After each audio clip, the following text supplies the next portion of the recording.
Depth of Quran YouTube চ্যানেলের সম্মানিত দর্শক শ্রোতাগণের প্রতি আমি সালাম জানাচ্ছি। আসসালামু আলাইকুম রহমতুল্লাহ বাবরকাতুহু। আজকে মে মাসের 27 তারিখ 2025 খ্রিস্টাব্দ, জিলকদ মাসের 28 তারিখ 1446 হিজরি এবং জ্যৈষ্ঠ মাসের 13 তারিখ 1432 বাংলা সন বা বঙ্গাব্দ। ডেপথ অফ কোরআন ইউটিউব চ্যানেলে বাংলা ভাষ্যে পবিত্র কোরআনের তেলাওয়াত এবং তার অর্থ উপস্থাপনে আজকে হলো 77তম পর্ব। এই পর্বে আমরা সূরা তাওবা, পবিত্র কোরআনের নবম সূরা তাওবার 73 নম্বর আয়াত থেকে 93 নম্বর আয়াত পর্যন্ত ইনশাআল্লাহ তেলাওয়াত করব। সূরা তাওবার শান নজুল, সূরা তাওবা নাজিল হওয়ার প্রেক্ষাপট, সূরা তাওবার বিষয়বস্তু ইত্যাদি সম্বন্ধে সূরা তাওবার আলোচনা যখন শুরু হয়েছে সেই 72তম পর্ব, 73তম পর্ব, 75তম পর্ব এবং এই পর্বের পরে 78তম পর্বে সূচনা বক্তব্য আছে। এই পর্বে আর কিছুই রাখছি না। আমরা যে কিতাব থেকে তেলাওয়াত এবং অর্থ উপস্থাপন করছি সেটি হলো আলা হযরত ইমাম মোহাম্মদ আহমদ রেজা খান বেরলভী রহমতুল্লাহ আলাই কর্তৃক কৃত তরজমায়ে কোরআন কানজুল ইমান এবং হাকিমুল উম্মত আল্লামা মুফতি আহমদ ইয়ার খান নঈমী রহমতুল্লাহ আলাই কর্তৃক কৃত তফসির নুরুল ইরফান, এই উভয়ের সমন্বয়কৃত বঙ্গানুবাদ যেটি করেছেন মাওলানা মোহাম্মদ আব্দুল মান্নান, চট্টগ্রাম নিবাসী। আমরা এখন দরুদ শরীফ তেলাওয়াত করছি। আল্লাহুম্মা সাল্লি আলা মুহাম্মাদিন ওয়া আলা আলি মুহাম্মাদিন কামা সাল্লাইতা আলা ইব্রাহিম ওয়া আলা আলি ইব্রাহিম ইন্নাকা হামিদুম মাজিদ। আল্লাহুম্মা বারিক আলা মুহাম্মাদিন ওয়া আলা আলি মুহাম্মাদিন কামা বারাকতা আলা ইব্রাহিম ওয়া আলা আলি ইব্রাহিম ইন্নাকা হামিদুম মাজিদ। সংক্ষিপ্ততম দরুদ শরীফ সাল্লাল্লাহু আলাইহি ওয়াসাল্লাম, সাল্লাল্লাহু আলাইহি ওয়াসাল্লাম, সাল্লাল্লাহু আলাইহি ওয়াসাল্লাম। এক বাক্যের একটি দরুদ শরীফ। আল্লাহুম্মা সাল্লি আলা সাইয়্যিদিনা মুহাম্মাদিন ওয়াসিলাতি ইলাইকা ওয়া আলিহি ওয়াসাল্লাম। আল্লাহুম্মা সাল্লি আলা সাইয়্যিদিনা মুহাম্মাদিন ওয়াসিলাতি ইলাইকা ওয়া আলিহি ওয়াসাল্লাম। আল্লাহুম্মা সাল্লি আলা সাইয়্যিদিনা মুহাম্মাদিন ওয়াসিলাতি ইলাইকা ওয়া আলিহি ওয়াসাল্লাম। আউযু বিল্লাহি মিনাশ শাইতানির রাজিম। বিসমিল্লাহির রহমানির রহিম। يا أيها النبي جاهد الكفار والمنافقين واغلظ عليهم ومأواهم جهنم وبئس المصير يحلفون بالله ما قالوا ولقد قالوا كلمة الكفر وكفروا بعد إسلامهم وحموا بما لم ينالوا وما نقموا إلا أن أغناهم الله ورسوله من فضله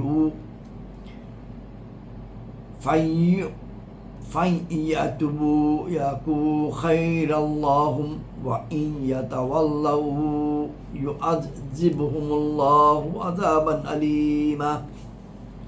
عذابا أليما في الدنيا والآخرة وما لهم في الأرض من ولي ولا نصير ومنهم من أحد الله لئن أتانا من فضله لنصدقن ولنكونن من الصالحين فلما آتاهم من فضله بخلوا به وتولوا وهم معرضون فعاقبهم نفاقا في قلوبهم إلى يوم يلقونه بما أخلفوا الله ما وعدوه وبما كانوا يكذبون ألم يعلموا أن الله يعلم سرهم ونجواهم وأن الله علم الغيوب الذين يلمزون المطوئين من المؤمنين في الصدقة والذين لا يجدون إلا لا يجدون إلا جهدهم لا يجدون إلا جهدهم فيسخرون منهم سخر الله منهم ولهم عذاب أليم استغفر لهم أو لا تستغفر لهم إن تستغفر لهم 70 مرة فلن يغفر الله لهم ذلك بأنهم كفروا بالله ورسوله والله لا يهدي القوم الفاسقين فرح المخلفون بمقعدهم خلاف رسول الله وكرهوا أن يجاهدوا بأموالهم وأنفسهم في سبيل الله وقالوا لا تنفروا في الحر قل نار جهنم أشد حرا لو كانوا يفقهون فليضحكوا قليلا وليبقوا كثيرا جزاء بما كانوا يكسبون فإن رجعك الله إلى طائفة منهم فاستأذنوك للخروج فقل لن تخرجوا من يوم أبدا ولن تقاتل من يا عدو إنكم رضيتم بالقعود أول مرة فاقعدوا مع الخالفين ولا تسلي على أحد منهم مات أبدا ولا تقم على قبره إنهم كفروا بالله ورسوله وماتوا وهم فاسقون ولا تعجبك أموالهم وأولادهم إنما يريد الله أن يعذبهم بها في الدنيا وتزهق أنفسهم وهم كافرون وإذا أنزلت سورة أن آمنوا بالله وجاهدوا مع رسوله استأذنك أولو الطول منهم وقالوا ذرنا لكم مع القائدين رضوا بأن يكونوا مع الخوالف والتطبيع على قلوبهم فهم لا يفقهون لكن الرسول والذين آمنوا معه جاهدوا بأموالهم وأنفسهم وأولئك لهم الخيرات وأولئك هم المفلحون أعد الله لهم جنات تجري من تحتها الأنهار خالدين فيها ذلك الفوز العظيم وجاء المعذرون من الأعراب ليؤذن لهم وقعد الذين كذبوا الله ورسوله سيصيب الذين كفروا منهم عذاب أليم ليس على الضعفاء ولا على المرضى ولا على الذين لا يجدون ما ينفقون لا يجدون ما ينفقون حرج إذا نصح لله ورسوله ما على المحسنين من سبيل والله غفور رحيم ولا الذين إذا ما أطاعوك لتحملهم قلت لا أجد ما أحملكم عليه تولوا وأعينهم تفيض من الدمع حزنا ألا يجدوا ما ينفقون إنما السبيل على الذين يستأذنونك وهم أغنياء رضوا بأن يكونوا مع الخوالف وطبع الله على قلوبهم فهم لا يعلمون صدق الله المولانا العظيم وصدق رسوله النبي الكريم এখন আমরা বাংলা অর্থ উপস্থাপন করছি আয়াত ৭৩ হে অদৃশ্যের সংবাদদাতা নবী, হে নবী, জিহাদ করুন কাফির ও মুনাফিকদের বিরুদ্ধে এবং তাদের প্রতি কঠোর হন। আর তাদের ঠিকানা দোজখ এবং তা কতই নিকৃষ্ট স্থান প্রত্যাবর্তনের, অর্থাৎ এই পৃথিবী থেকে প্রত্যাবর্তন করে যেখানে যাওয়া হবে তার মধ্যে কতই নিকৃষ্ট স্থান এই জাহান্নাম, এই দোজখ। আয়াত ৭৪, আল্লাহর শপথ করে যে তারা বলেনি এবং নিশ্চয় নিশ্চয় তারা কুফরের কথা বলেছে আর ইসলামের মধ্যে এসে কাফির হয়ে গেছে। তারা তাই চেয়েছিল যা তারা পায়নি, আর তাদের নিকট কি মন্দ লেগেছে। এ কথাই নয় কি যে আল্লাহ ও রসুল তাদেরকে নিজ কৃপায় অভাবমুক্ত করে দিয়েছেন। সুতরাং তারা যদি তাওবা করে তবে তাদের জন্য ভালো হবে, আর যদি মুখ ফিরিয়ে নেয় তবে আল্লাহ তাদেরকে কঠিন শাস্তি দিবেন দুনিয়া ও আখিরাতে, এবং পৃথিবীতে না তাদের কোনো অভিভাবক থাকবে না কোনো সাহায্যকারী থাকবে। আয়াত ৭৫, এবং তাদের মধ্যে কিছু এমন লোক রয়েছে যারা আল্লাহর সাথে অঙ্গীকার করেছিল। অঙ্গীকার কি? যদি তিনি আমাদেরকে আপন কৃপা থেকে দান করেন তবে আমরা নিশ্চয়ই সাদাকা দেব এবং অবশ্যই ভালো মানুষ হয়ে যাব। আয়াত ৭৬, অতঃপর যখন আল্লাহ তাদেরকে আপন কৃপা থেকে দান করলেন তখন তারা এ বিষয়ে কার্পণ্য করতে লাগলো এবং মুখ ফিরিয়ে উল্টে গেল। অতঃপর এর পেছনে আল্লাহ তাদের অন্তরে মুনাফিকি স্থাপন করলেন ওই দিন পর্যন্ত যেটার সাথে তাদের সাক্ষাৎ হবে। পরিণাম এটার যে তারা আল্লাহর সাথে অঙ্গীকার ভঙ্গ করেছে, এবং পরিণাম এরই যে তারা মিথ্যা বলতো। তারা কি জানে না যে আল্লাহ তাদের অন্তরের গোপন কথা এবং তাদের কানাঘুষা জানেন, আর এও যে আল্লাহ সমস্ত অদৃশ্য বিশেষভাবে জানেন।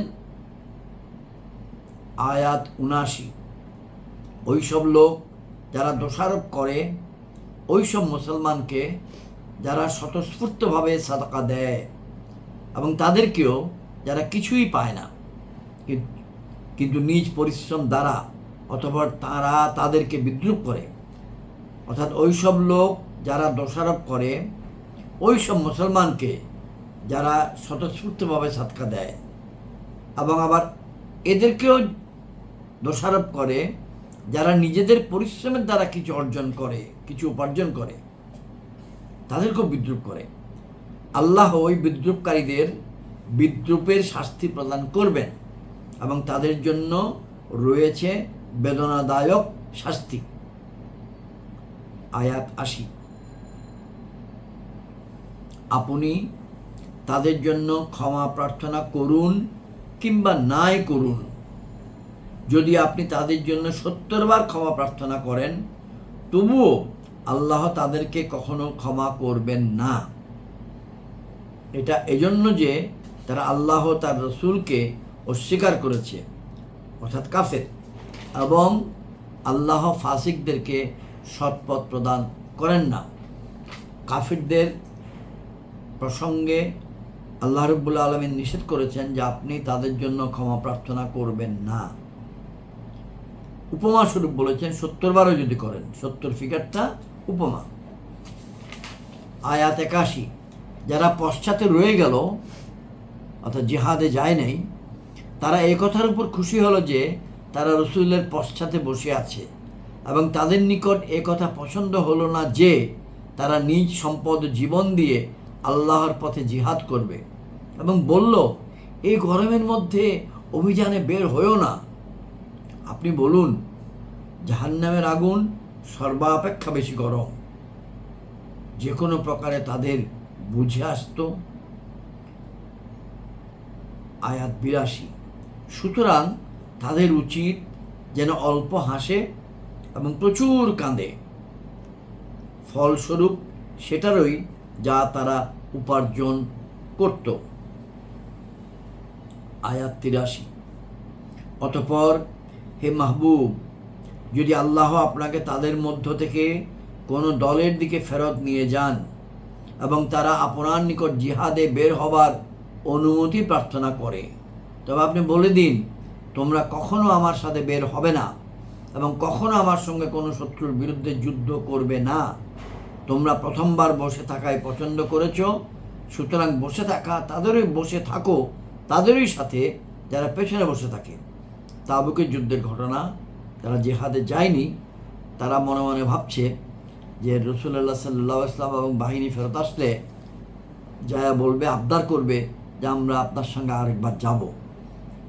এই প্রসঙ্গে আয়াত যে আমার সাথে যাওয়ার দরকার নাই, তোমরা যাদের সঙ্গে বসেছিলে তাদের সঙ্গে বসে থাকো। আয়াত 84। এবং তাদের মধ্যে অর্থাৎ কাফিরদের মধ্যে, মুনাফিকদের মধ্যে, তাদের মধ্যে কারো মৃতের উপর কখনো জানাজার নামাজ পড়বেন না। কাফিরদের জানাজার নামাজ পড়বেন না, না তার কবরের পাশে দাঁড়াবেন। নিশ্চয়ই তারা আল্লাহ ও রসুলকে অস্বীকার করেছে এবং নির্দেশ অমান্য করার অর্থাৎ ফাসিকির মধ্যেই তারা মৃত্যুমুখে পতিত হয়েছে। তাদের সম্পদ ও সন্তান সন্ততির উপর আশ্চর্য বোধ করবেন না। আল্লাহ এটাই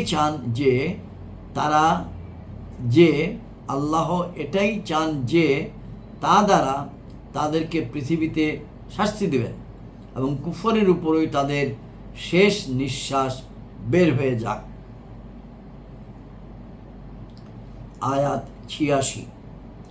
এবং যখন কোনো সূরা অবতীর্ণ হয় এ মর্মে যে আল্লাহর উপর ঈমান আনো এবং তার রসুলের সঙ্গী হয়ে জিহাদ করো, তখন তাদের মধ্যে সামর্থ্যবান লোকেরা আপনার নিকট অব্যাহতি চায় এবং বলে, আমাদেরকে রেহাই দিন যাতে আমরা যারা বসে থাকে তাদের সাথী হয়ে যাই।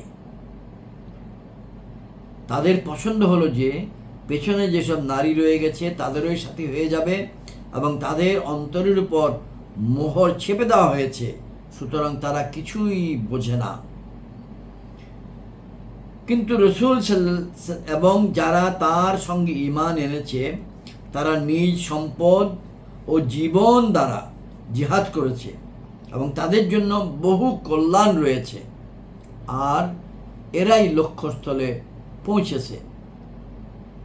আয়াত 89। আল্লাহ তাদের জন্য তৈরি করে রেখেছেন বেহেশত সমূহ, যেগুলোর নিম্নদেশে নহর সমূহ প্রবাহমান, তারা সর্বদা তাতেই অবস্থান করবে। এটাই মহা সাফল্য লাভ। 90। এবং অজুহাত রচনাকারী মরুবাসীরা আসলো যেন তাদেরকে অব্যাহতি দেওয়া হয় এবং বসে রইল ওই সব লোক যারা আল্লাহ ও রসুলের সাথে মিথ্যা বলেছে। অতি সত্বর তাদের মধ্যকার কাফিরদের নিকট বেদনাদায়ক শাস্তি পৌঁছাবে। 91। দুর্বলদের বিরুদ্ধে কোনো অভিযোগ নাই, না পীড়িতদের বিরুদ্ধে এবং না তাদের বিরুদ্ধে যাদের ব্যয় করার সামর্থ্য নেই, যখন তারা আল্লাহ ও রসুলের শুভাকাঙ্ক্ষী থাকবে। সৎকর্মপরায়ণদের বিরুদ্ধে কোনো পথ নেই এবং আল্লাহ ক্ষমাশীল, দয়ালু। শুভ কাজ, ভালো কাজ, সওয়াবের কাজ, নেক কাজ যথা জিহাদ ইত্যাদিতে নিজে যদি যে কোনো বৈধ কারণে সাথী হতে নাও পারা যায়, কিন্তু যারা হচ্ছেন তাদের জন্য শুভেচ্ছা রাখা, তাদের জন্য দোয়া করাটাও একটা ইবাদত। এবং না তাদের উপর যারা আপনার দরবারে উপস্থিত হয় যেন আপনি তাদেরকে বাহন দান করেন। ওই সকল সাহাবী যারা যুদ্ধে যাবার জন্যে নিজেদের বাহন, পশু, সওয়ার হওয়ার পশু না থাকার কারণে বাহন আবেদন করেছিলেন। এবং না তাদের উপর যারা আপনার দরবারে উপস্থিত হয় যেন আপনি তাদেরকে বাহন দান করেন। আপনার নিকট এই জবাব পেয়েছে যে আমার নিকট কোনো কিছু মজুদ নেই যার উপর তোমাদেরকে আরোহণ করাবো। ফলে তারা এভাবে ফিরে যায় যে তাদের চোখ সমূহ থেকে অশ্রু বিগলিত হতে থাকে, এই দুঃখে যে তারা অর্থ ব্যয়ের সামর্থ্য পায়নি। আয়াত 93 এবং এই পর্বের জন্য শেষ আয়াত আলোচনা। অভিযোগ তো তাদেরই বিরুদ্ধে যারা আপনার নিকট অব্যাহতি প্রার্থনা করে অথচ তারা ধনবান। তাদের পছন্দ হলো যে স্ত্রীলোকদের সাথী হয়ে পেছনে বসে থাকবে, এবং আল্লাহ তাদের অন্তরের উপর মোহর করে দিয়েছেন, ফলে তারা কিছুই জানে না। ৭৭তম পর্ব এখানেই শেষ। আসসালামু আলাইকুম ওয়া রাহমাতুল্লাহি ওয়া বারাকাতুহু।